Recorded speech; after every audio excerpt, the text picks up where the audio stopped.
Thank you.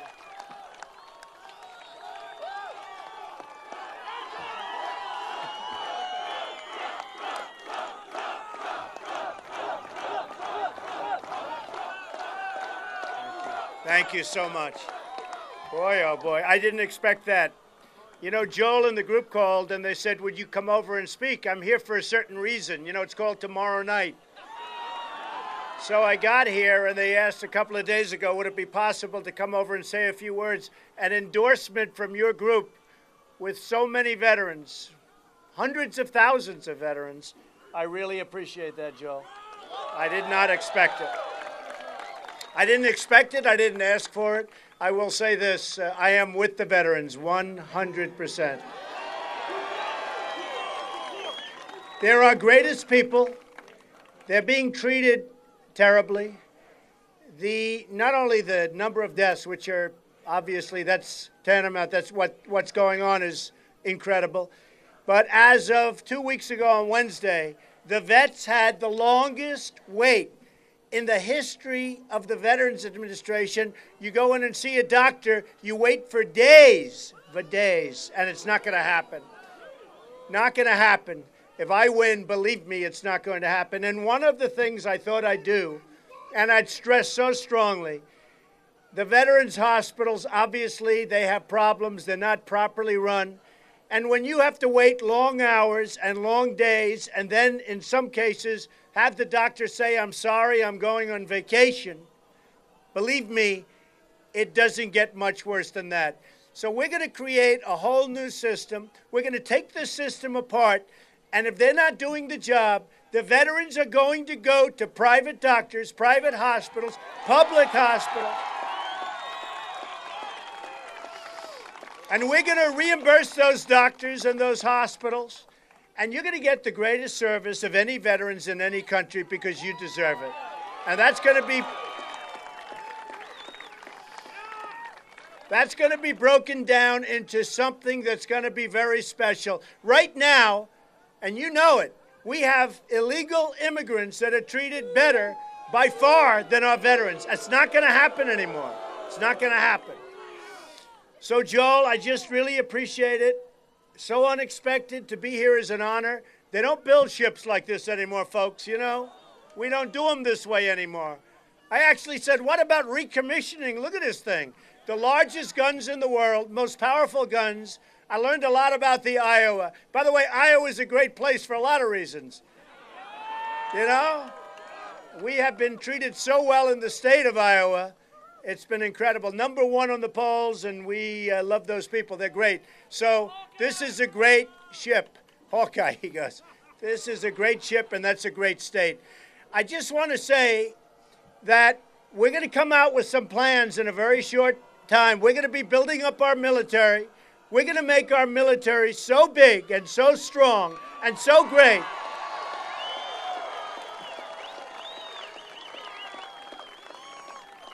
And it will be so powerful that I don't think we're ever going to have to use it. Nobody's going to mess with us. That I can tell you.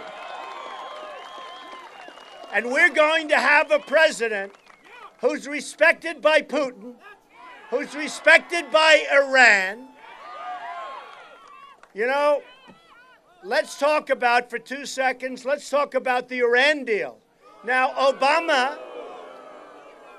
Obama and his people call him the supreme leader of Iran. Obama talks about the supreme leader. Well, I'm not calling him a supreme leader. But he said the other day that after this rip-off deal is completed, he will never do business with the United States again. We're finished with the United States. They're taking $150 billion. They're getting a deal that's going to it's going to go right into nuclear weapons much sooner than you think. They're going to self-police. Think of that one. They are going to go and self-police. They got they have 24-day provisions. And by the way, what people don't understand, the 24-day provision doesn't start. You know this, right? It doesn't start for a long time before you get to it. The clock is ticking. It could take forever. We may never get in there. It is one of the dumbest deals and one of the weakest contracts I've ever seen of any kind.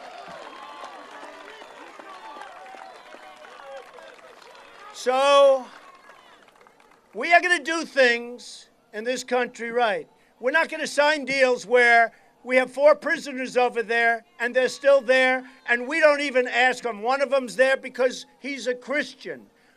We have a writer. The whole thing is absolutely insane. You know, they asked the president and they asked Secretary of State Kerry, who maybe, you know, I've been saying Hillary Clinton is the worst Secretary of State in the history of this country, right?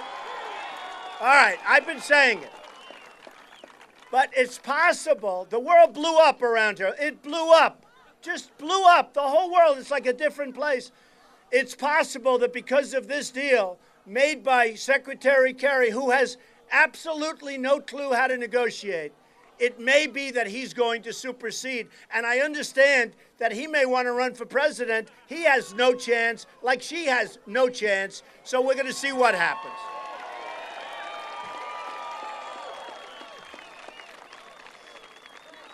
We have many problems in our country.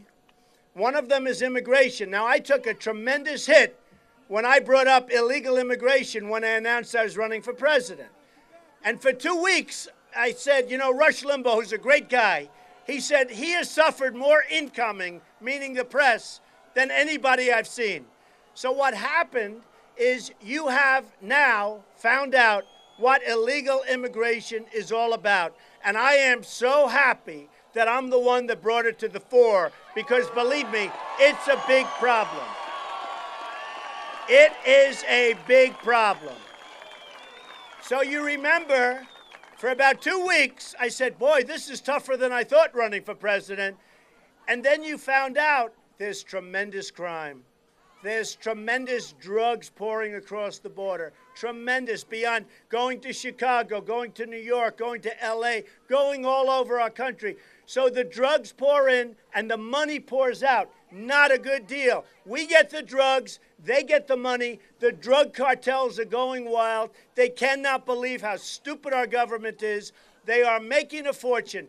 The drugs come in, the money goes out daily. And I saw it because I was on the border. I was there, and we saw it, and everybody sees it every day. And we have the kind of people that can do something about it, but we have no leadership. None. None whatsoever. So we're going to build a wall.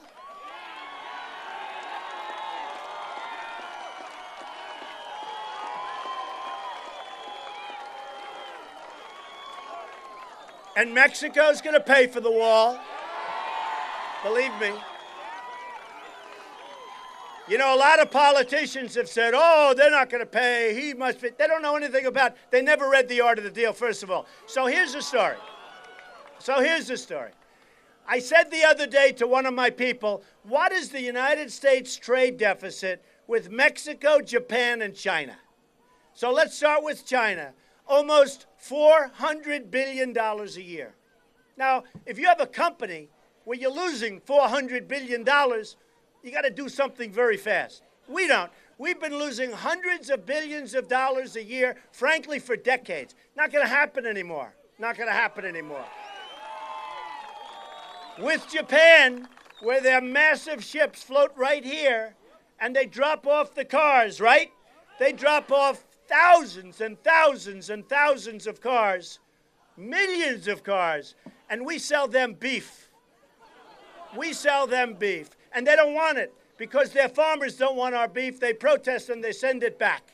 All right? It's not going to happen that way anymore. Now, with Mexico, and I love Mexico. I have many, many people from Mexico that work with me and they work for me and they buy my apartments. Same with China. I have so many people. They pay me millions and millions. What, am I supposed to hate China because they gave me millions of dollars to buy an apartment? I don't think so. I have the largest bank in the world as a tenant. It's from China. Bigger than any bank in this country by many times. They're from China. The problem we have is that the leaders of Mexico, Japan, China, and every other country that we do business with, they're smarter, more cunning, sharper than our leaders. I love free trade. The concept is great, but you need smart people. I have the smartest people in this country lined up. I know the smartest. I have Carl Icahn. I have the best business leaders, and they all want to do it. They're wealthy because they make good deals. Like me, I make good deals. You know, it's a talent. It's a talent. You can't be a politician. Look, I'm fighting some very nice people. Very nice, even though I'm leading in the polls. But they're very nice people. But they're never going to do anything with these countries. They're never going to be able to do it. It's an instinct. It's something that's special. They don't have it. Believe me, they don't have it. It's just going to be more of the same. So, we're going to make our country so great. We are going to make it strong. We are going to make it powerful. We're going to rebuild the military. We're going to make it so strong. We are going to take care of our veterans.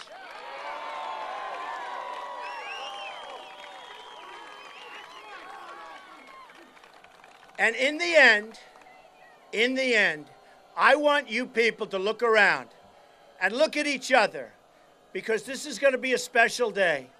The other week, 2 weeks ago, in Mobile, Alabama, 31,000 people showed up in a rainy, rough day. 31,000 people came to see us speak, and we're talking about making America great again. Last night in Dallas, at the American Airlines Center, 20,000 people, the basketball arena of the Mavericks. 20,000 people showed up, and I want to tell you, it was a love fest. Everybody, think of it, 20,000 people, there wasn't one heckler in the whole room. I kept saying, there's got to be one. There was a word, 2 words that used to be used a lot, called silent majority. They stopped using them. The silent majority, believe me, is back. And I think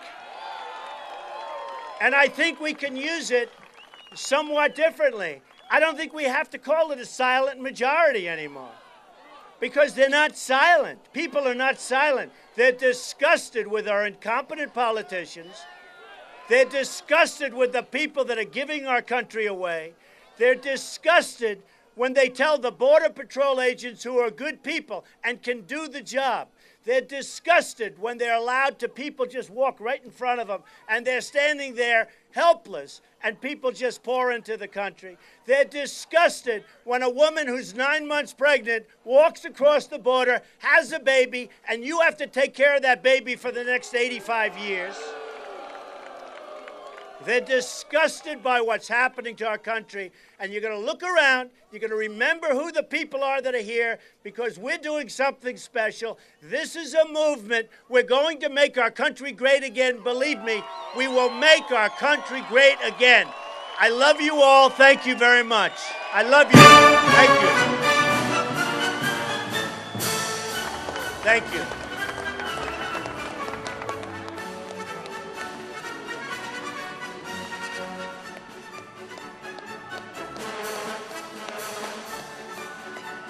Oh, those are free Make America Great Again hats.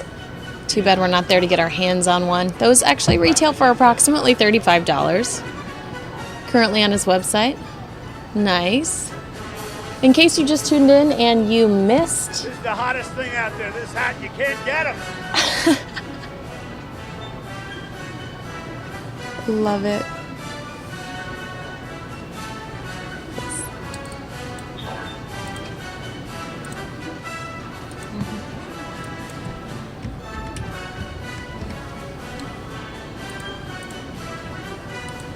We're going to stay on Donald.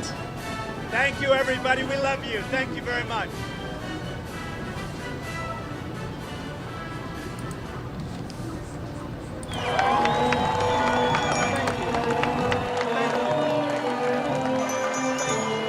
Ladies and gentlemen, Mr. Donald Trump.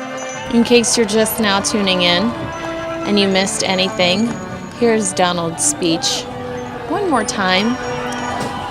If you are watching any of the major news outlets